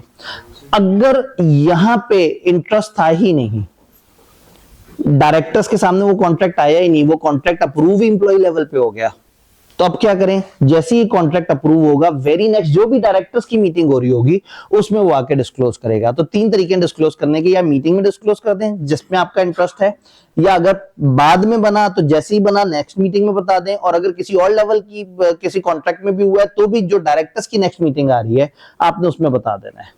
दूसरा आपने क्या करना है, जनरल नोटिस भी दे सकते हैं। अगर फर्ज करें एक कंपनी में हमारे एक डायरेक्टर की 40% शेयर्स हैं और हमारी कंपनी अक्सर उस कंपनी से ट्रांजैक्शन करती रहती है, तो ये तो बेचारा नोटिस पे नोटिस देता रहेगा। तो लॉ ने कहा आप एक जनरल नोटिस दे दो कि मेरी इन 5 कंपनियों में इतने इतने % इन्वेस्टमेंट है, जब जब उन कंपनियों से कोई भी ट्रांजैक्शन हो माना जाए कि मैं इंटरेस्टेड हूं। एक जनरल नोटिस दे दे, साल तक वैलिड रहेगा। साल बाद लोगों को दोबारा याद कराने के लिए कि लोगों को भूल ना गया हो, फाइनेंशियल ईयर जब खत्म हो रहा होगा तो लास्ट मंथ में नोटिस को रिवाइज करेंगे, और अब इस रिवाइज नोटिस में भी जो है वो ये बताया जाएगा कि इन कंपनियों में मेरा इंटरेस्ट है। तो अगर एक डायरेक्टर की मुख्तलिफ जगह पे शेयर होल्डिंग है या मुख्तलिफ जगह कंटिन्यूस इंटरेस्ट है तो वो एक जनरल नोटिस दे सकता है जो कि पूरे फाइनेंशियल ईयर तक वैलिड रहेगा, और लास्ट मंथ में आपने अगले पूरे साल के लिए उसको दोबारा से रिन्यू कर देना है। तो लॉ ने ये भी अलाउ किया हुआ है डिस्क्लोजर में। वोटिंग, इंटरेस्टेड डायरेक्टर किसी भी मामले पे वोट नहीं करेगा जिसमें उसका इंटरेस्ट इन्वॉल्व है, और लिस्टेड कंपनी में वो मीटिंग का उतना हिस्सा भी नहीं अटेंड करेगा जिसमें उसका इंटरेस्ट इन्वॉल्व है। वोट नहीं करेगा, इसकी 2 एक्सेप्शंस हैं। पहली एक्सेप्शन, अखीर प्राइवेट कंपनी। एक प्राइवेट कंपनी होती है, एक शदीद प्राइवेट कंपनी होती है, एक अखीर प्राइवेट कंपनी होती है। प्राइवेट कंपनी होती है जो खुद प्राइवेट है, शदीद प्राइवेट कंपनी होती है जो खुद भी प्राइवेट है और उसकी होल्डिंग कंपनी भी प्राइवेट है, और अखीर प्राइवेट कंपनी वो होती है जो खुद भी प्राइवेट है, होल्डिंग भी प्राइवेट है, सब्सिडी या है ही नहीं, और अगर है तो प्राइवेट है। तो एक प्राइवेट सेटअप है और उसके दूर दूर तक पब्लिक कंपनी का कोई लेना देना नहीं। तो ऐसी प्राइवेट कंपनी होती किसकी है? मियां बीवी और साले ने मिलकर कंपनी बनाई हुई होती है, 3 भाइयों ने मिलकर कंपनी बनाई हुई होती है, और एक की शादी होती है तो उसकी बेगम भी उस बिजनेस में एंटर हो जाती है। आपस में छोटा सा एक सेटअप होता है, मिलजुल के चला रहे होते हैं, ज्यादातर कॉन्ट्रैक्ट्स में एक दूसरे को फायदा दे रहे होते हैं। इनमें से एक डायरेक्टर बना हुआ होगा, एक चीफ एग्जीक्यूटिव बना हुआ होगा, किसी को किसी बात की तनख्वाह मिलती होगी, किसी को किसी बात की तनख्वाह मिलती होगी। तो इस तरह का सेटअप जिसमें एक प्राइवेट सा सेटअप है और उसके ऊपर नीचे दूर दूर तक पब्लिक नहीं है, उस कंपनी में ये एक्सेप्शन है। यानी कि आपका इंटरेस्ट होने के बावजूद भी आप मीटिंग में बैठे रहें, वोट करते रहें, कोई आपको नहीं रोकेगा, क्योंकि आम जनता का नुकसान नहीं ना हो रहा। ये चंद लोग हैं अपने पांव पे कुल्हाड़ी मारना चाहते हैं, मार दें। तो ये ज्यादा ट्रांजैक्शंस करेंगे अपने रिश्तेदारों के साथ। दूसरा, अगर डायरेक्टर ने कंपनी का श्योरिटी बनने क्या वो किया, कंपनी ने लोन लेना था, बैंक ने कहा जी हमें गारंटी दो, कंपनी ने अपने डायरेक्टर से कहा तुम हमारी गारंटी दोगे, डायरेक्टर ने मैं गारंटी तो दे दूंगा लेकिन अगर आपने पैसे ना दिए और वो मुझे पकड़ के ले गए, उन्होंने मारा कूटा मुझे, या मेरे ऊपर लीगल केस कर दिया, या मेरा बहुत ज्यादा नुकसान हो गया, या मुझसे जबरदस्ती वो पैसे ले लिए जो आप नहीं पकड़े गए, तो फिर आप क्या करोगे? कंपनी ने कहा हम वादा करते हैं, हम तुम्हें इंडेमनिफाई करेंगे, हम तुम्हारी इंश्योरेंस कराते हैं। ये कहेगा लिख के वादा करें। अब ये लिख के वादा हो रहा है, ये वादा क्या हो रहा है कि अगर डायरेक्टर कंपनी का श्योरिटी बने और श्योरिटी बनने की वजह से उसको कोई नुकसान हो तो उस नुकसान की तलाफी कौन करके देगा? कंपनी। ये एग्रीमेंट में कंपनी और एक डायरेक्टर का एग्रीमेंट हो रहा है, डायरेक्टर का इंटरेस्ट है, बट लॉ ने कहा है कि ये चूंकि आपकी सेफ्टी के लिए हो रहा है तो इसमें इंटरेस्ट होने के बावजूद भी आप वोट कर सकते हैं। तो अगर director has acted as a surety of company और रेजोल्यूशन उसकी इंडेमनिफिकेशन या इंश्योरेंस का जिक्र करती है उस डायरेक्टर का अगेंस्ट एनी लॉस जो उसको होगा कंपनी का श्योरिटी बनने की वजह से। लेकिन ये वैलिड ट्रांजैक्शन, इसका ये मतलब नहीं है कि डायरेक्टर को होने वाले सारे नुकसान कंपनी भरेगी। जो प्रॉपर ट्रांजैक्शन है, प्रॉपर अप्रूवल था, प्रॉपर मामला था, वो उस डायरेक्टर को हम करेंगे। तो अगर एक डायरेक्टर अपनी इंडेमनिफिकेशन का कंपनी से कॉन्ट्रैक्ट करता है कि मैं आपका श्योरिटी हूं, मेरा नुकसान हो सकता है, ये एक्सेप्शन है कि हाँ भाई इस सिचुएशन में आप वोट करना चाहें तो वोट कर सकते हैं। असूलन ये एक्सेप्शन हमें बताने की जरूरत इस लेवल पे नहीं थी, लेकिन बहरहाल इन्होंने बता दी, हमने सुन ली और रटा तो आप लोग लगा ही लेते हैं। तो ये बेसिकली इंटरेस्ट ऑफ डायरेक्टर से रिलेटेड हम बात कर रहे थे। अब हम लास्ट टॉपिक की तरफ जाएंगे। इसमें इंटरेस्ट में आगे जाते जाते बस एक आखिरी छोटी सी डिस्कशन, डायरेक्टर्स की तो बात हो गई, जो बाकी ऑफिसर्स हैं अगर उनका कोई इंटरेस्ट होगा तो वो हमेशा डायरेक्टर्स को बताएंगे और डायरेक्टर की अप्रूवल के बगैर उस चीज में एंटर नहीं होंगे। डायरेक्टर्स के बारे में हमने पढ़ा कि वो अपनी मीटिंग में बताएंगे, और अगर बाकी ऑफिसर्स होंगे तो वो डिस्क्लोज करेंगे नेचर और एक्सटेंट ऑफ इंटरेस्ट और प्रायर अप्रूवल ले लेंगे डायरेक्टर्स की उस ट्रांजैक्शन में एंटर होने से पहले। तो ये था इंटरेस्ट ऑफ डायरेक्टर। इसमें कंप्लीट में कोई कंफ्यूजन, कोई सवाल, कोई एक आध सवाल अगर है तो? अगर ये डिस्क्लोज नहीं करते या ये वोटिंग में शामिल हो जाते हैं तो इन्होंने जो हरकत की है वो कानून की जुबान में कहते हैं he has betrayed lack of fiduciary behavior। इसने ड्यूटी ऑफ ट्रस्ट तोड़ दिया है। सेक्शन 153 आपको इनएलिजिबल कर देगा। इनएलिजिबिलिटी ऑफ डायरेक्टर्स की एक लिस्ट में एक जगह एक जुमला है, अगर डायरेक्टर ने फिड्यूशरी बिहेवियर की खिलाफवर्जी की। टू बी वेरी स्पेसिफिक, ये है वो फिड्यूशरी बिहेवियर जो हमने पिछले सेक्शंस में पढ़ा है। किताब ने हमें ज्यादा डिटेल से नहीं बताया कि वो फिड्यूशरी बिहेवियर क्या है, लेकिन कंपनीज एक्ट ने स्पेसिफिकली इन सेक्शंस की लिस्ट बनाई कि ये 4-5 सेक्शंस जो कि डायरेक्टर के इंटरेस्ट और वोटिंग की बात करते हैं, अगर आप इसे तोड़ेंगे तो आपने फिड्यूशरी बिहेवियर की खिलाफवर्जी की। फिड्यूशरी बिहेवियर की खिलाफवर्जी करने का मतलब ये हुआ कि आप जो है वो 5 साल तक डायरेक्टर नहीं बन सकते, इनएलिजिबल हो गए। अगर आप इनएलिजिबल हो गए तो आपको निकाल दिया जाएगा। एक और सेक्शन जो वेकेशन ऑफ ऑफिस की बात करता है उसके तहत आप निकल जाएंगे। तो इसके ऊपर लॉ ने किसी और जगह पे बताया हुआ, लेकिन हमारी किताब ने उसे कनेक्ट नहीं कर पाई, हमें क्लियरली नहीं बता पाई कि वो चीज इसके साथ लेंगे। क्लियर? Related party. अब रिलेटेड पार्टी कौन है? जान पहचान वाले। तो वो तो एसोसिएटेड कंपनीज अंडरटेकिंग भी थी, वो सिर्फ इदारे थे। ये ज्यादा बड़ी डेफिनेशन है, इसमें ज्यादातर इंसान है और कुछ इदारे भी हैं। यानी वो जो हमने पढ़े हुए थे वो तो आएंगे ही आएंगे, उसके अलावा भी कुछ इंसान भी इसमें कवर हो जाएंगे। यानी अब अगेन अगर हम देखना चाहते हैं कि कंपनी के कौन कौन से ऐसे लोग हो सकते हैं जिनके साथ ट्रांजैक्शन में कंपनी इन्फ्लुएंस हो सकती है, तो अगर आप देखें तो कंपनी के जो डायरेक्टर्स, अभी जैसे मैंने भाई वगैरह का जिक्र किया, डायरेक्टर उसके बहन भाई वगैरह हो, डायरेक्टर के वालिदैन हो, डायरेक्टर के बच्चों के साथ ट्रांजैक्शन हो रही हो, तो ये तो बड़ा करीबी के लोग होंगे। इसी तरह से कंपनी के जो बड़ी पोजीशन पे बैठे हुए मैनेजर्स होते हैं कि ये मार्केटिंग को हेड कर रहा है, ये फाइनेंस को हेड कर रहा है, ये ऑपरेशंस को हेड कर रहा है, वो लोग भी इतनी तगड़ी पोजीशन में होते हैं कि उनके लोग भी कंपनी के साथ कोई बेनिफिट ले सकते हैं। तो सबसे पहले किताब हमें एक लिस्ट बताएगी कि कौन कौन रिलेटेड पर्संस हैं। तो कंपनी लॉ के अंदर जो सेकंड लॉन्गेस्ट या बिगेस्ट डेफिनेशन है वो फिर रिलेटेड पार्टी की है, लेकिन ये आसान है।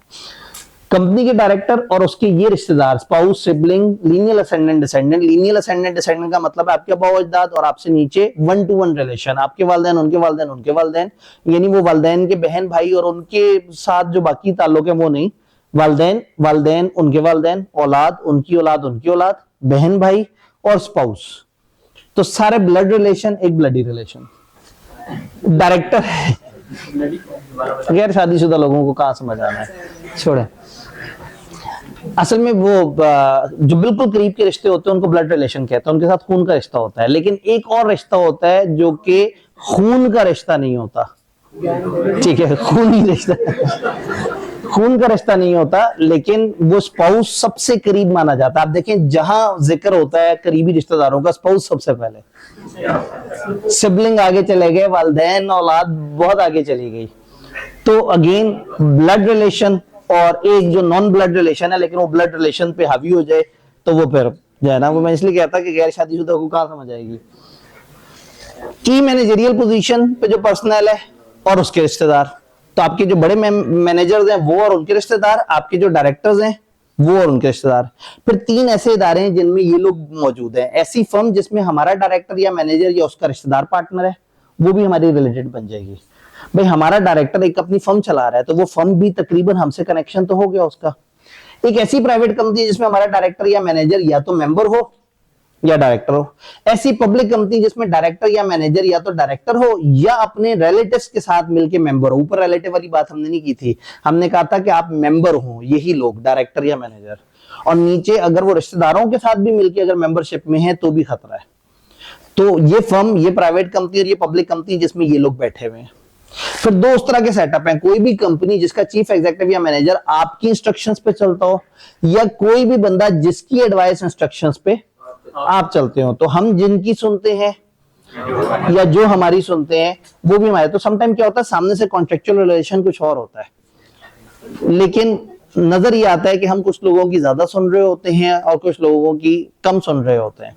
तो फॉर एग्जांपल पाकिस्तान में एक डिसीजन हो रहा है और पाकिस्तान का फॉर एग्जांपल अमेरिका से दूर दूर तक कोई ताल्लुक नहीं, लेकिन ट्रंप एक बात कर दे और हम उसकी बात मान लें तो टेक्निकली वो भी हमारा रिलेटेड पर्सन हो जाएगा कि हम उसके कहने पे काम कर रहे हैं, हालांकि सामने सामने से लीगल रिलेशन नजर नहीं आ रहा।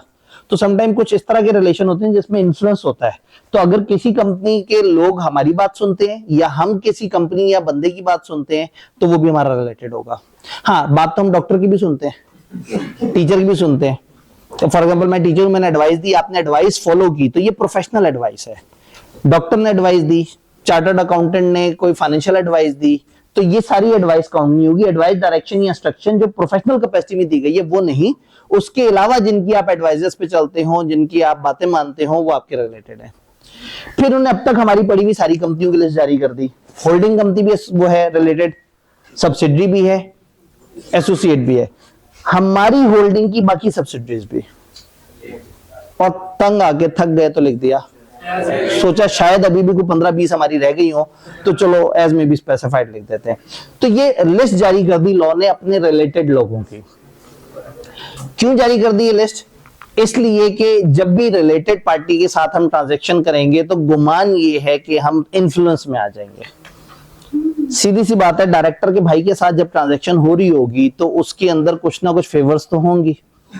डायरेक्टर कंपनी से फॉर एग्जांपल कंपनी कुर्सियां बनाती है और डायरेक्टर को अपने घर के लिए कुर्सियां चाहिए, तो क्या वो कंपनी से फेस वैल्यू देके लेगा कुर्सी? वो तो डिस्काउंट पे लेगा। तो डायरेक्टर का अगर भाई भी होगा तो डायरेक्टर अपने भाई को भी डिस्काउंट दिलवाना चाहेगा। तो जब डायरेक्टर ऐसा चाह रहा है तो जो प्रोडक्शन का इंचार्ज है वो भी चाहेगा कि उसके यार दोस्त को फायदा हो जाए। तो जो हमारी सब्सिडरी कंपनी हमसे खरीदेगी हम उसका क्यों नुकसान करें? होल्डिंग हमसे खरीदे उसका क्यों नुकसान करें? एक बात तय है, ये जो हमारे चाहने वाले हैं, जो हमारे रिलेटेड पर्संस हैं, इनके साथ जब भी हमारी ट्रांजैक्शंस होगी तो ये आर्म्स लेंथ नहीं हो पाएगी। ये आर्म्स लेंथ क्या होता है? वो ट्रांजैक्शन जो दो बंदों के दरमियान मतलब आर्म्स लेंथ पे हैं, वो एक दूसरे से फासले पे हैं और उनके दरमियान मार्केट की नॉर्मल बाइंग एंड सेलिंग के जो मामलात हैं उसके मुताबिक चीज हुई है, उसमें कोई अनड्यू फेवर नहीं है। लेकिन अगर एक दूसरे को गले लगा लें तो आर्म्स का फासला खत्म हो गया, आर्म्स लेंथ पे नहीं है, अब ये तो बिल्कुल बगलगीर हो गए, तो फिर हम कहेंगे कि यहाँ पे फेवर्स हैं। तो एक बात याद रहे कि रिलेटेड पार्टी ट्रांजैक्शन जब भी होगी इसमें फेवर होगी। अब ये मान लिया कि फेवर होगी तो एक दफा उस फेवर को डिफाइन कर लेते हैं। फॉर एग्जाम्पल अगर एक बंदा गवर्नमेंट में किसी तगड़ी पोजीशन पे बैठा है, फॉर एग्जाम्पल वजीर आजम की कुर्सी पे अगर बैठा होगा और कोई इनाम मिला होगा पाकिस्तान को और वो पड़ा होगा तोशा खाना में, तो ये इम्पॉसिबल बात है कि हम ये माने कि वो मार्केट वैल्यू पे करके वो वाली चीज खरीदे। वो तो वैसे उठा के खा जाएगा, ठीक है, खाने वाले चक्कर भी हैं, ये वैसे ही उठा के ले जाए। लेकिन अगर आप ये कहेंगे कि नहीं आपने मार्केट वैल्यू पे करनी है तो फिर कोई भी वो वाली डील नहीं करेगा। तो मार्केट वैल्यू को साइड पे कर दिया, ये कह दिया कि भाई कोई भी अगर आए, कोई भी वजीर आजम हो, लेकिन वो इस चीज की रकम का इतने फीसद दे दे तो वो ये चीज उठा सकता है। तो जब एक पॉलिसी बना देंगे तो चाहे वो शहबाज शरीफ हो, चाहे वो इमरान खान हो, चाहे वो बिलावल हो, मैंने अगला वजीर आजम पे बता दिया बीच में, तो क्या होगा? आप लोग हंस रहे हैं, किसी दिन आपको रोना आ रहा होगा। फिर आपको याद आएगा कि एक भाई ने क्लास में कहा था कि बिलावल अगर वजीर आजम, ठीक, तो अगेन उन्होंने कहा उससे पहले हम पाकिस्तान छोड़ देंगे। मैं भी ये सोचता था कि अगर जरदारी सदर बन गया तो फिर फायदा ही कोई नहीं, लेकिन 2 दफा जरदारी सदर बना, मैं अभी भी इसी मुल्क में हूँ, तो उसका मतलब हम लोग ढीठ होते हैं, हम कहते हैं ठीक है खैर हो गया, अब कोई बात नहीं, चल जाता है काम। अच्छा जी, पता लगा ऑनलाइन में कोई कराची वाला बच्चा देख रहा हो, वो उलझन में आ जाए कि हमने जो है पीपल्स पार्टी के बारे में गलत बात कर दी, ठीक है। अगेन मतलब वो हम पंजाब में है तो हम पंजाब वाली पार्टीज जो है ना, यहाँ पंजाब वाली पार्टीज पीटीआई वर्सेस नून लीग ज्यादा लड़ाई रहती है, तो पीपल्स पार्टी को हम खुद ही से मान चुके हैं कि वो तो गलत लोग होंगे, जैसे पीटीआई वाले मान चुके हैं ना नून लीग और पीपल्स पार्टी दोनों गलत है। तो ऐसे में अच्छे लोग होंगे, अच्छे काम कर रहे होंगे, जो अच्छा काम करेगा उसको अप्रिशिएट करना चाहिए, लेकिन इतना टाइम ही नहीं है हमारा कि हम उनको अप्रिशिएट करें। रिलेटेड पार्टीज की लिस्ट हमें समझ आई। इनके साथ जब ट्रांजैक्शन हो तो डायरेक्टर के भाई को भी अगर 30% डिस्काउंट पे कुर्सी मिली है तो मैनेजर के भाई को भी 30% डिस्काउंट पे कुर्सी मिले।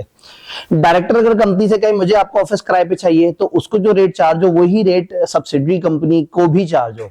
यानी हम क्या करें, हम एक पॉलिसी बना दें ताकि ये मसला ही खत्म हो जाए कि किसको ज्यादा फेवर मिली किसको कम फेवर मिली, सबको मिले फेवर लेकिन कानून के मुताबिक।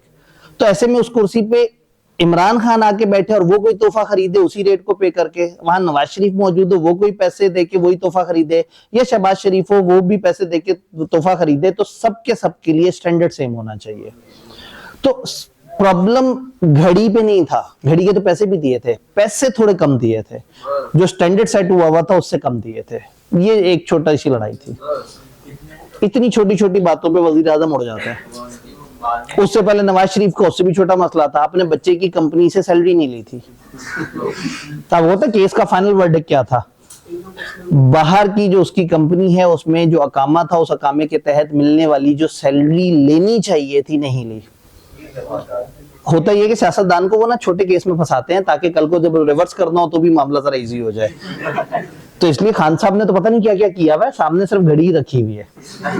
नवाज शरीफ ने पता नहीं क्या क्या किया हुआ है, सामने अकामा या दोहरी शरीयत वाली बात की गई है। तो ये इसलिए बना के रखते हैं कि कोई पता नहीं होता, अगली दफा दोबारा वही बंदा सामने आ जाता है और वो और ज्यादा पावर में आ जाता है।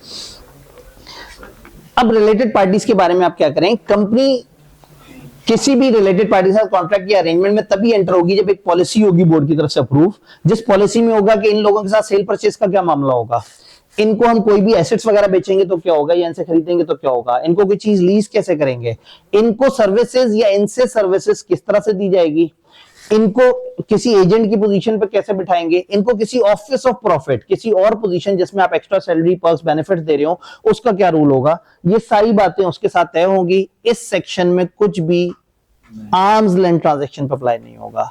हमारी अजम्पशन है सेक्शन की ये नॉन आर्म्स लेंथ ट्रांजैक्शन है, लेकिन अगर किसी ट्रांजैक्शन में majority of the director interested हो, सबके सभी पता लगे सारे वो घड़ी खरीदना चाह रहे, तो फिर अवाम फैसला करेगी, मेंबर्स इकट्ठे होंगे और वो स्पेशल रेजोल्यूशन से बताएंगे कि डायरेक्टर्स के इस इंटरेस्ट को उन्होंने किस तरह से कवर करना है। अगर कोई भी इस तरह का कॉन्ट्रैक्ट अरेंजमेंट हुआ तो उसकी आपने जस्टिफिकेशन देनी है, आपने डायरेक्टर रिपोर्ट में भी उसका जिक्र करना है, एससीसीपी उसके कुछ रिकॉर्ड्स वगैरह भी रख सकता है। अगर किसी ने पॉलिसी को फॉलो किए बगैर ट्रांजैक्शन की स्टिल 90 दिनों के अंदर कौम से माफी मांग ले और बोर्ड या मेंबर से उसकी अप्रूवल करवा ले, रेटिफाई करवा ले। अगर फिर भी उसने ऐसा नहीं किया तो उसको फाइन पेनल्टीज वगैरह पड़ेगी। बाकी कंपनियों में लेवल 2 फाइन होगा और लिस्टेड कंपनी में 3 साल तक की कैद, 5 मिलियन का फाइन या दोनों। अब यहाँ या वाली बात है, वहां हमने एंड की बात की थी। तो जी 5 मिलियन से क्या बढ़ भी सकता है, एटलीस्ट 5 मिलियन, और वहां हमने क्या कहा था अप टू 5 मिलियन। तो इसका मतलब है इसमें और उसमें फर्क है, इन दोनों की लैंग्वेज थोड़ी सी फर्क है। अगर कॉन्ट्रैक्ट या अरेंजमेंट में कोई ना कोई डायरेक्टर इन्वॉल्व है तो फिर डायरेक्टर उसकी इंडेमनिटी भी देगा कि अगर यहां कुछ गड़बड़ हो गई तो मैं जिम्मेदार। अब इसमें एक छोटी सी बात जो समझने वाली है, इस चैप्टर में 3 ऐसे टॉपिक हैं जो कंफ्यूज हो सकते हैं। एसोसिएटेड कंपनी अंडरटेकिंग, डायरेक्टर का इंटरेस्ट, रिलेटेड पार्टी ट्रांजैक्शन। सबसे पहले काम करते हैं, एसोसिएटेड कंपनी अंडरटेकिंग को सेग्रीगेट कर देते हैं। जब भी इदारों का जिक्र हो, इंसानों का जिक्र हो तो हम बाकी 2 टॉपिक्स में कंफ्यूज हो सकते हैं। जब भी इदारों का जिक्र हो और इदारे में आपकी इन्वेस्टमेंट का जिक्र हो, ये जो एसोसिएटेड कंपनी अंडरटेकिंग वाला सेक्शन है इसमें सिर्फ एक ही चीज है, हमारी कंपनी इन्वेस्ट कर रही है उस कंपनी में। अगर वो हम में इन्वेस्ट कर रहे हैं तो भी वो सेक्शन अप्लाई नहीं होगा। हम इन्वेस्ट कर रहे हैं उस कंपनी में, हम किसी कंपनी या इदारे में इन्वेस्ट कर रहे हैं तो फिर वो वाले सेक्शन अप्लाई होंगे। देन अगर हमारी ट्रांजैक्शन हो रही है, इन्वेस्टमेंट नहीं, ट्रांजैक्शन हो रही है, हम कोई चीज बाय कर रहे हैं, सेल कर रहे हैं, हम कोई सर्विस दे रहे हैं या सर्विस ले रहे हैं, हम कोई चीज किराए पे दे रहे हैं या किराए पे ले रहे हैं, हम कोई एसेट बेच रहे हैं या खरीद रहे हैं, किन से? इन लोगों से, रिलेटेड पार्टी से। तो फिर ये रिलेटेड पार्टी ट्रांजैक्शन वाली सारी बातें आ जाएंगी। जब भी इदारे सेट के इंसानों का जिक्र हो, आपने अलर्ट रहना है कि खुदा ना खास्ता बीच में डायरेक्टर का लफ्ज तो नहीं इस्तेमाल हुआ। अगर किसी रिलेटेड पार्टी ट्रांजैक्शन में भी वर्ड डायरेक्टर आ गया कि डायरेक्टर का भाई था या डायरेक्टर से रिलेटेड, तो फिर दरमियान वाला टॉपिक वो भी बीच में आ जाएगा, इंटरेस्ट ऑफ डायरेक्टर वाला। तो इसलिए पेपर में ध्यान में रखना है कि 3 अलग अलग बातें हैं। एसोसिएटेड कंपनी अंडरटेकिंग में हम उसमें इन्वेस्ट कर रहे होते हैं, उसका स्कोप फर्क हो गया। रिलेटेड पार्टी ट्रांजैक्शन में ये दोनों आपस में कोई ट्रांजैक्शन कर रहे होते हैं। इंटरेस्ट ऑफ डायरेक्टर में कंपनी एक कॉन्ट्रैक्ट अप्रूव करती है जिसमें एक डायरेक्टर का ताल्लुक होता है। तो ये आपने ध्यान में रखना है। जब आप ये स्कोप ध्यान में रखेंगे तो इस चैप्टर की पास पेपर की वीडियो आपने जरूर देखनी है। ऑल्दो अब उतनी ज्यादा टेक्निकलिटी नहीं हम एक्सपेक्ट कर रहे, लेकिन स्टिल लॉजिकल सवालों के लिए कंपनी लॉ वाले पोर्शन में इन 10 चैप्टर्स में सबसे ज्यादा जो चैप्टर इंपॉर्टेंट हो सकता है लॉजिकल सवालों के हिसाब से वो ये वाला है। तो आप देखेंगे तो आपको बहुत ही कॉम्प्लेक्स पेचीदा सी सिचुएशन मिलेंगी जिसमें आपको कंफ्यूजन होगी कि मैंने इसको इस टॉपिक से आंसर करना है, इससे आंसर करना है, ऐसे। तो इसलिए मैंने आपको ये की पॉइंट्स बता दिए। कभी भी सवाल करते हुए प्रॉब्लम हो तो आपको याद रहना चाहिए कि चैप्टर 9 की वीडियो के आखिरी 2-3 मिनट में हमने इसके ऊपर डिस्कशन की है, आपने दोबारा इसको सुन लेना है। इदारे के साथ हो और सिर्फ इन्वेस्टमेंट हो तो एसोसिएटेड कंपनी वाला टॉपिक आएगा। ट्रांजैक्शन हो हमारी किसी से या किसी की हमसे, वो रिलेटेड पार्टी में आएगा। और अगर डायरेक्टर का कहीं से कोई ताल्लुक निकल आता है तो हो सकता है विद रिलेटेड पार्टी के सेक्शन आप वो वाली बातें भी लिख रहे हो, और हो सकता है खाली हम इंटरेस्ट ऑफ डायरेक्टर वाली बातें लिख रहे हो। इसके साथ चैप्टर 3 का एक सेक्शन जुड़ेगा जिसके अंदर डायरेक्टर कंपनी के साथ नॉन कैश ट्रांजैक्शन करता है। उसको जरूर ध्यान में रखना है कि वो उसको मिक्स करके हम यहाँ पे जब वहां पहुंचेंगे तो मैं एक दफा दोबारा याद कराऊंगा इंशाल्लाह आपको। तो यहाँ हमने चैप्टर 9 जो कि इंपॉर्टेंट था इसको ड्यू टाइम